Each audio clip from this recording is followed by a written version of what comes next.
이재명 대통령이 더불어민주당 대표 시절 부산 가덕도에서 흉기에 피습당한 가덕도 테러 사건에 대한 재수사 결과 테러를 도운 조력자가 1명 추가 확인됐습니다.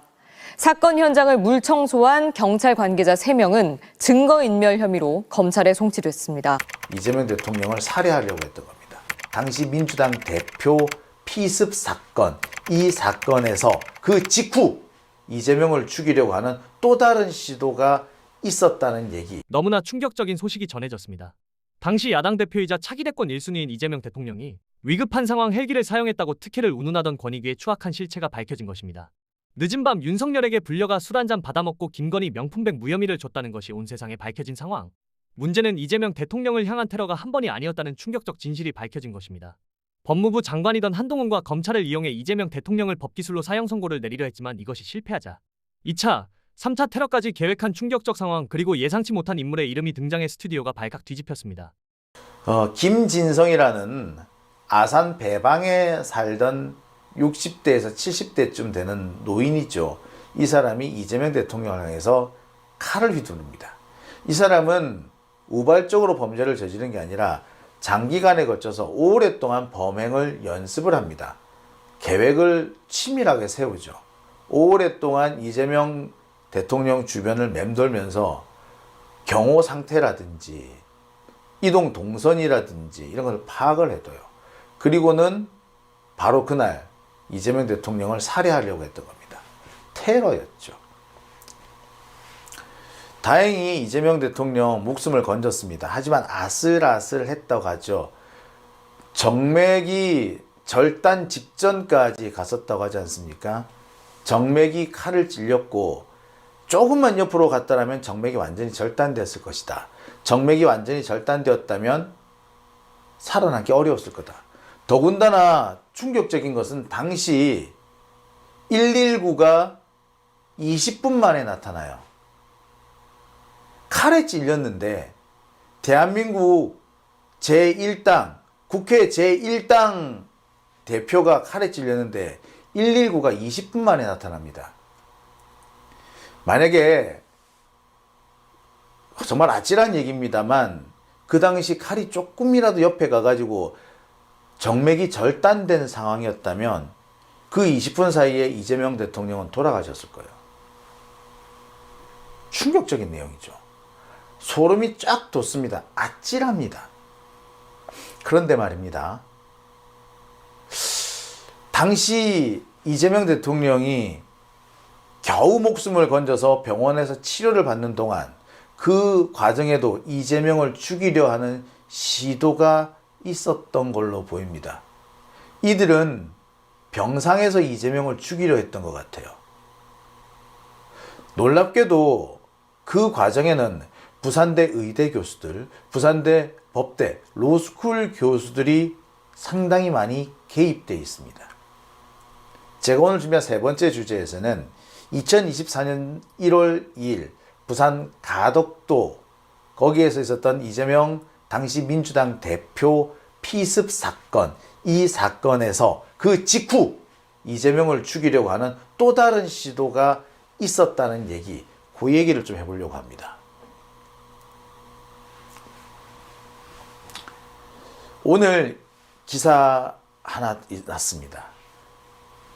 국민권익위원회에서 자체 조사, 진상조사 결과를 발표합니다. 이재명 대표 피습 사건 당시 헬기 전원, 이와 관련해서 권익위 부위원장이 부당하게 개입을 했다. 이것이 확인됐다는 내용입니다. 요게 무슨 내용이냐 하면요. 당시 이재명 대통령 부산대 병원으로 이송이 되죠. 부산대 병원으로 이송이 됐는데 부산대 병원에서 치료를 받는 게 아니라 서울대 병원으로 옮겨옵니다. 당시 부산대 병원은요, 분위기가 되게 이상했어요. 부산대 병원의 의사들 대부분이 정치적으로 되게 편향적인 사람이었습니다. 이재명한테 매우 좀 적대적인 사람들로 가득 차 있었어요. 당시 이재명 대통령의 담당 주치의도 이재명에 반대하는 행동을 했던 그런 사람들과 꽤 가까운 제가 당시 자료들이 있는데 그 자료를 보면은 아찔한 내용들이 많습니다. 그 당시에 공개적으로 거론하진 않았지만 민주당에서는 그 점을 염려하지 않을 수가 없었습니다. 이재명 대통령의 목숨이 경각에 달려 있는데 신뢰할 수 없는 의사한테 집도를 맡긴다? 저로서 하기 어려워요. 차라리 시간이 걸리더라도 서울로 모셔오는 게 훨씬 안전하다고 판단했을 겁니다. 그런데 바로 그 서울로 옮겨가는 과정, 헬기로 이송된 이 과정에 대해서 당시 권익위가 문제 제기를 합니다. 이재명은 당시 서울로 옮겨갈 필요가 없었는데 특혜를 베풀어서 그래서 이재명을 서울로 옮겨줬다. 그래서 담당 소방관들 얘들 처벌해야 된다. 공무원 행동 강령을 위반했다. 요딴 소리를 합니다. 아니 응급 환자를 헬기로 실어 날랐는데 이게 왜 공무원 행동 강령에 위반된다는 거냐? 이유는 간단해요. 부산에서 치료하면 되는데 왜 서울로 데리고 갔냐 이거야. 아니 부산에서 치료를 하든 서울에서 치료를 하든 어쩌라고. 이게 정말 심각했던 것이 만약에 이재명 대통령이 당시 헬기가 아니라 차량으로 이동했다면 4시간 넘게 이동을 했어야 됐어요. 그러면은 솔직히 생명을 장담 못합니다. 그렇다고 해서 부산대병원에 계속 있느냐? 아니요. 부산대병원의 의사들, 그 의사들 중 상당수, 특히 이재명 대통령을 치료했던 이거 심혈관 관련 전문의들, 부산대병원의 그 전문의들 중에는 정치적으로 이재명 대통령에 반대했고 그 반대한다는 성명 발표에 가담한 사람도 있었어요. 실제로 그런 사람이 있었어.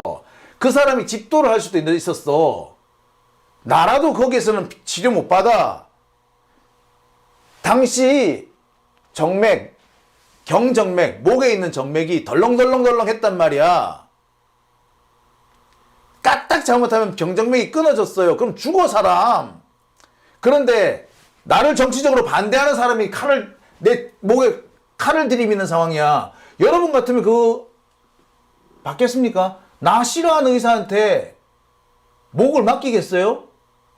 나 싫어하는 의사한테는 치료받기 싫어요. 그죠?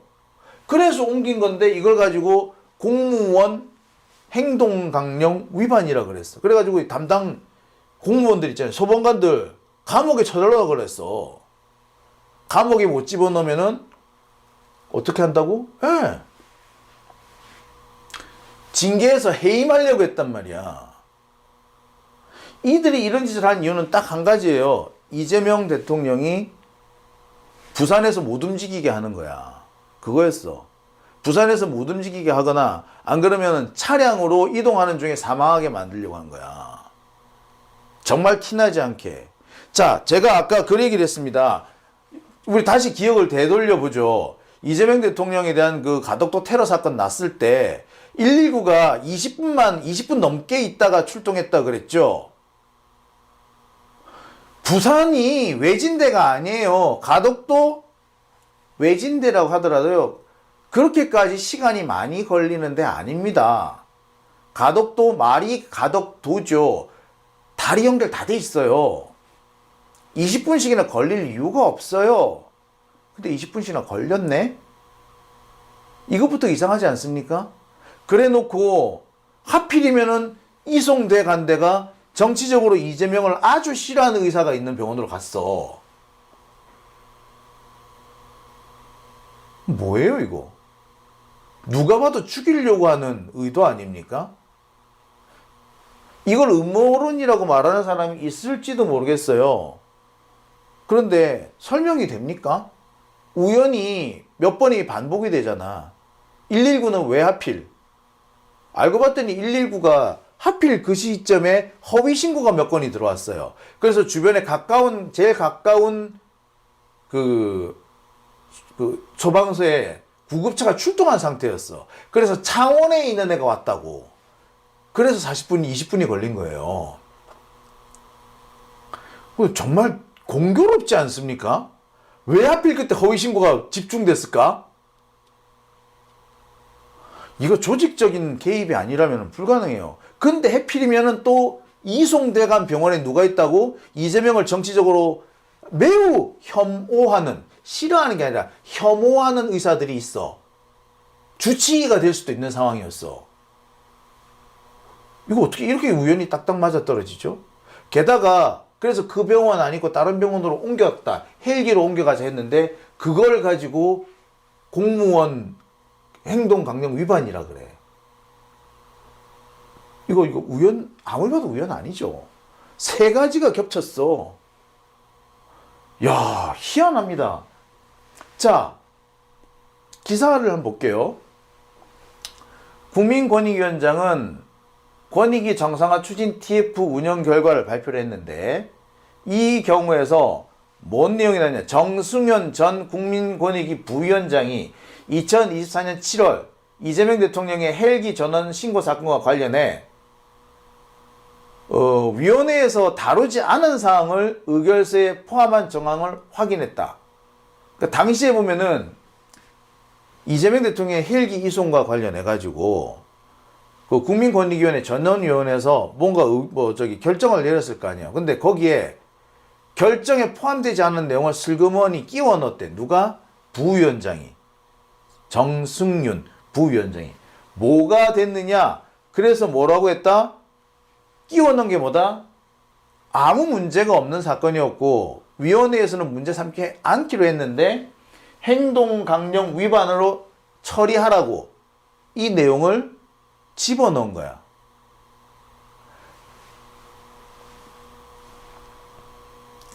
원래는 야 이렇게 하면 안 돼. 그렇게 하지 마세요. 라고 이렇게 그냥 입장 표명만 하는 걸로 마무리를 하려고 그랬대. 입장 표명만 하고 구체적으로 뭐 공무원들한테 어떤 징계 처리를 하라 이런 내용 포함이 안 돼 있었대요. 근데 부위원장이 몰래 집어넣은 거야. 이거 공문서 위조죠. 공문서 위조예요. 공문서를 위조해서라도 이재명을 도와준 공무원들을 처리하려고 했던 거야. 내쫓으려고 했던 거예요. 이거 뭐 하는 놈이야? 자, 그 정승현이 누구냐? 이 사람입니다. 알고 봤더니 이 사람이 부산대 로스쿨 교수예요. 서울대 공법학과를 졸업했고요. 사법연수원 25기입니다. 윤석열하고 딱 연수원 2년 차예요.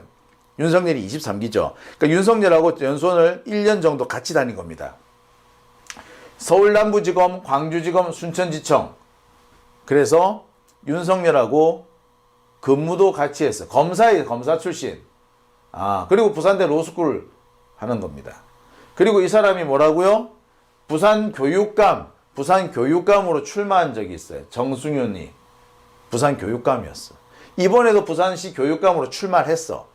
지난 2022년에도 부산 교육감으로 출마를 했었고 2024년에도 부산 교육감으로 출마했어요. 부산대 법대 로스쿨 교수입니다. 와, 이 사람이 이재명을 헬기로 실어서 서울대 병원까지 데려다 준 소방관들을 징계하려고 했던 거예요. 이 징계 사실상 이재명을 죽이지 왜 살려뒀냐 이 말이거든요. 자, 이 정도였으면 제가 더 말을 안 해요. 여러분 이 기사 기억하십니까? 이재명 서울대병원 이송은 업무방해, 의사단체 고발. 당시 이재명 대통령을 서울대병원으로 이송한 것과 관련해 가지고 의사단체들이 이재명 대통령과 민주당 국회의원들을 업무방해로 고발을 했어. 아니 이게 병원 옮긴 게 왜 업무방해가 되죠? 병원을 옮겼을 뿐인데 왜 업무방해가 되죠? 근데 그거를 의사단체가 고발을 했다고? 야, 진짜 말도 안 되는 얘기 아닙니까? 예. 여러분, 저는 이 상황을 보고 어떤 생각이 들었느냐? 이 새끼들이 정말 이재명을 죽이려고 했구나. 그죠? 누가 보더라도 이거 그렇지 않습니까? 아니 119는 늦게 출동해. 알고 봤더니 허위신고 그날 집중됐어. 허위 신고가 집중된 곳이 한 곳이 아니라 가까운 소방서 두 곳에 다 허위 신고 집중이 돼가지고 창원에 있는 소방서가 출동을 해야 됐다고. 그래서 출동 시간이 20분이나 됐어요. 병원에 갔더니 이재명을 정치적으로 혐오하는 의사가 집도의야. 우와, 피해서 서울 가자 라고 했더니 서울로 보내준 소방관들한테 징계가 떨어지네. 뿐만 아니라 서울로 간 거 그 자체가 업무방해라고 고소고발이 들어왔네. 뭐예요 이거? 뭐예요 이거? 누가 봐도 이거 죽이려고 한 거고요. 이걸 우연이라고 보는 게 이거 있어요? 이거? 우연 맞아요 이거? 그렇죠? 야, 자, 비슷한 자료가 하나 더 있는데요. 이거 하나 보시죠. 하나 더 제 자료 보여드릴게요. 자, 이재명 대표 서울대 병원 이송을 두고 여야가 공방을 벌였대요. 심지어 부산의 국회의원들, 당시 국힘당 국회의원들 14명이 지방의료를 이재명이 죽이려고 했다. 지방의료를 이재명이 지방의료를, 의료 체계를 무시했거나 지방의료 체계를 뭐 교란시켰다. 이런 식으로 내로남불이다. 이런 성명서까지 발표를 합니다. 아니, 사람이 죽을 고비를 넘겼고 그리고 아직 완치가 안 되고 있는 상황에서 무엇이 어째라? 지방에서 치료 안 받고 서울로 갔다고 뭐 내로남불이라고요? 이 또라이 새끼들 아니야? 근데 당시 여기에 얼마나 많은 언론들이 동참했는지 기억하시죠? 조중동 다 들어왔어. 얘들 인간이 아니야 이거. 어떻게 이게 인간이 할 짓인가요 이게? 인간이 할 짓이에요 이거? 여러분 이거 이렇게 조직적으로 움직였다는 거 이상하지 않으십니까? 이게 어떻게 조직적으로 움직일 일이었어? 그리고 내용도 보세요. 얼마나 이런 기괴한 억지가 어딨어요? 이래도 됩니까? 당시 언론들 어떻게 보도했는지 기억하시죠? 저 솔직히 당시 만약에 제가 어떤 그런 자리에 있었으면 그 자리에서 언론사들 그냥 제가 박살을 내버렸을 겁니다. 니들은 인간도 아니냐고. 사람이 지금 칼을 맞았어.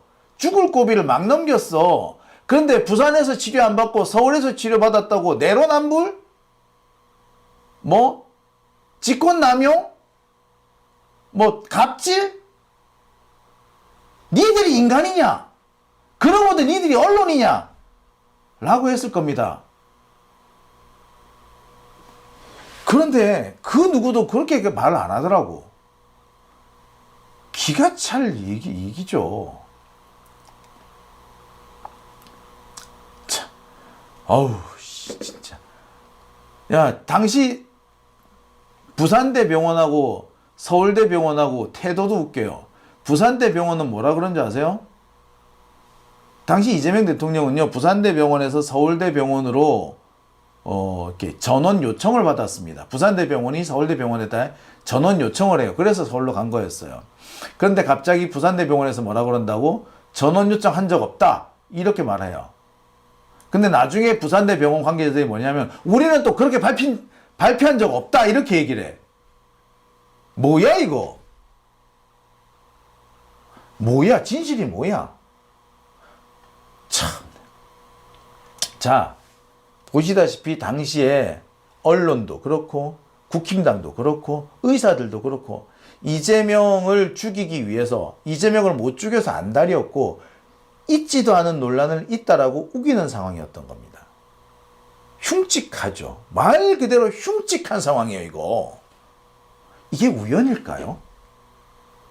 저는 아무리 생각해도 우연 아니라고 봅니다. 당시 언론 보도들 보세요. 어떻게 채널A 하던 애들 보세요. 무슨 짓거리를 하고 있었는지. 저는 그 당시에 나와서 찌꺼린 기자들, 평론가들, 이 사람들 다 처벌받아야 한다고 생각합니다. 인간성이 없는 거 아니야? 인간성이. 평론을 하기 전에 인간이 돼야 될 거 아니야. 어떻게 사람이 죽게 생겼는데 이따구를 진짜 흉측한 놈들 아닙니까? 예? 저는 참 이 상황을 보면서 아찔해요. 당시 이재명 대통령 2시간 동안 수술을 받았어요. 2시간 동안. 말 그대로 죽을 고비를 넘긴 거예요. 그런데 의사들이란 놈이 왜 부산에서 치료 안 받고 서울 갔냐고? 부산에서 치료 안 받고 서울로 갔으니까 갑질이라고? 직권남용이라고? 미친놈들 아니야. 일반인들이 그렇게 설치더라도 의사들이 말려야 되는데 의사들이 앞장을 섰어요. 그리고 거기에 법대 교수, 검사 출신의 법대 교수가 선봉을 섭니다. 그러니까 부산대 의대와 부산대 법대 교수들이 앞장서서 이재명을 죽이려 했던 거예요, 이거. 지금 우리가 이 얘기를 지금 다들 잊고 있는데 이거 잊을 문제가 아닙니다, 여러분. 지금 우리 생각해보면 정말 아찔하지 않나요? 그리고 정말 지금 되짚어 봤을 때 정말 나쁜 놈들 아닌가요? 근데 이들이 자신들의 잘못에 대해서 반성조차 하지 않은 상태에서 시간이 흘러가고 있습니다. 우리 이거 분명히 문제 삼아야 됩니다. 만약에 거꾸로 말이야, 국힘당에 누가 칼에 찔렸는데 민주당에서 누가 이런 식으로 야 부산에서 치료받지 왜 서울로 오냐 이랬다고 해봐요. 아마 민주당은 뭐 인간성이 없냐 뭐 이렇게 니들은 인간도 아니다 뭐 그렇게 욕을 했을걸요.